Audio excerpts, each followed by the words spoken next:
అర్థం వస్తూ ఉంటుంది.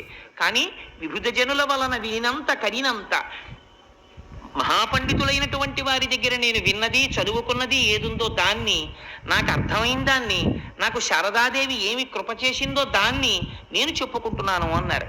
ఆయన అంటారు, అమ్మలగన్నయమ్మ ముగురమ్మల మూలపుటమ్మ చాలా పెద్దమ్మ సురారులమ్మ కడుపారడి బుచ్చినయమ్మ తన్ను లోనమ్మిన వేల్పుటమ్మల మనంబున ఉండెడియమ్మ దుర్గ మాయమ్మ కృపబ్ధినిచ్చుట మహత్వ కవిత్వ పటుత్వ సంపదలు. విజయవాడ కనకదుర్గమ్మ తల్లి కోవెల్లో రాజద్వారం మీద ఇప్పటికీ ఈ పద్యం రాసి ఉంటుంది. నాకు అక్కడికి వెళ్ళినప్పుడల్లా పోతన గారు జ్ఞాపకానికి వచ్చి పొంగిపోతుంటాను. ఆయన అంటారు, అమ్మలగన్నయమ్మ ముగురమ్మల మూలపుటమ్మ. ఈ పద్యం పైకి ఒకలా కనపడుతుందండి, కానీ మీకు నేను ఒక రహస్యం చెప్తున్నాను ఇవాళ.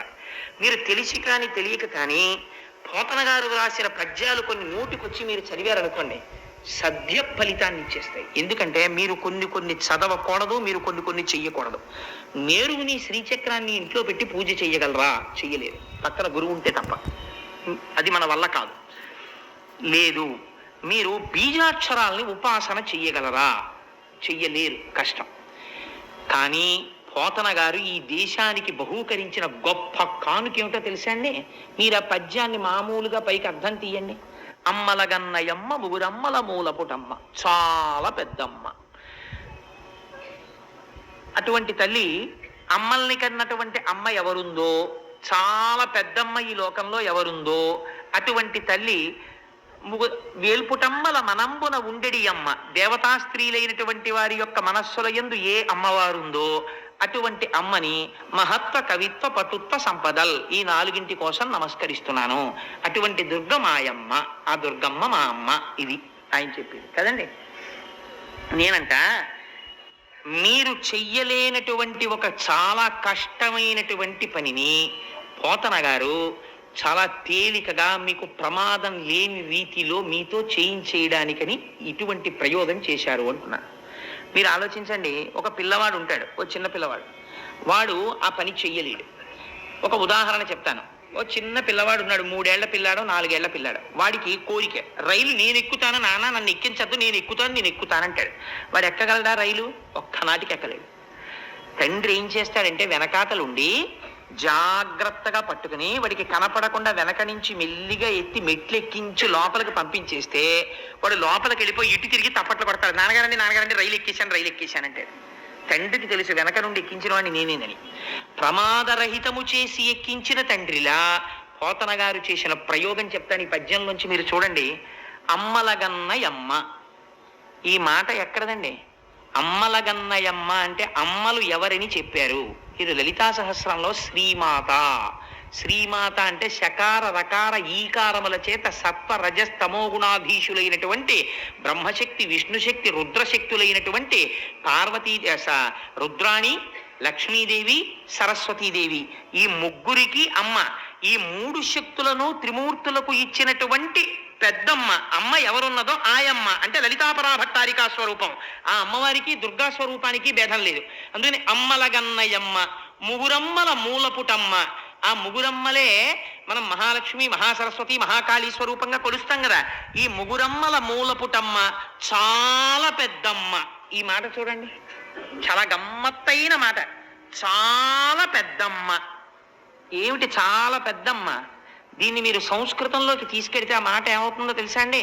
మహాశక్తి, అండపిండ బ్రహ్మాండములంతటా నిండిపోయినటువంటి శక్తి స్వరూపం ఎక్కడుందో, మీరు ఒక చామంతి పువ్వు పట్టుకుంటే అందులోంచి పైకొస్తున్నటువంటి ఇంత చిన్న గొంగళి పురుగు ఇలా కదులుతుంటుంది. దానికో 2 కళ్ళు, దానికో మెదడు. మీరు చామంతి పువ్వుకి వెనకాతల ఉన్న కాడ పెట్టి ఆ పురుగుని ఇలా అన్నారనుకోండి, అది ఉన్న బలంతో గబగబ పాకేస్తుంటుంది.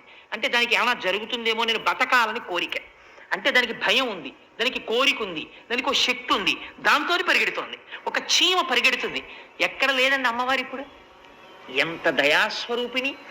ఇచ్చి గొంగళి పురుగులో నేను ఉండడం ఏంటి అని అనకుండా ఆవిడ గొంగళి పురుగులో ఉంది.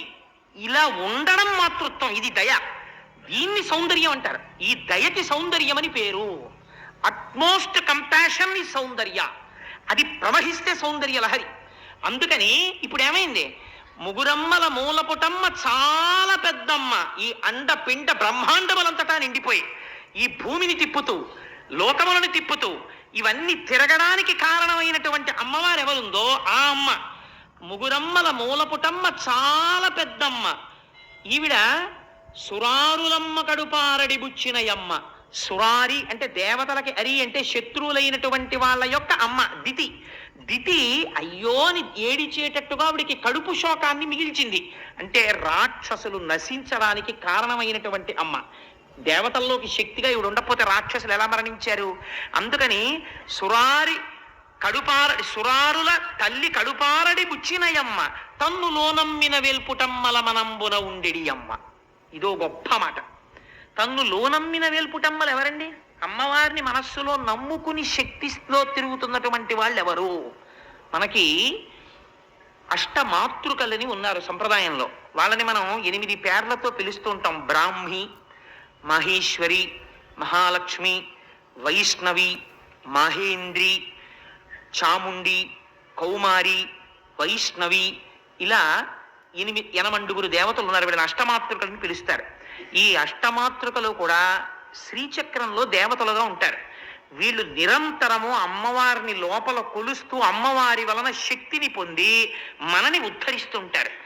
ఈ 8 మనం కొలుస్తూ ఉంటాం. రక్తాంబరాం, రక్తవర్ణాం, రక్త సౌభాగ్య సుందరాం, వైష్ణవీం శక్తిమద్భుతాం అంటారు దేవి భాగవతంలో వ్యాస భగవానుడు. ఈ 8 శక్తినిచ్చినటువంటి అమ్మవారెవరో ఆవిడ వేల్పుటమ్మల మనంబున ఉండెడి అమ్మ దుర్గమాయమ్మ. ఈ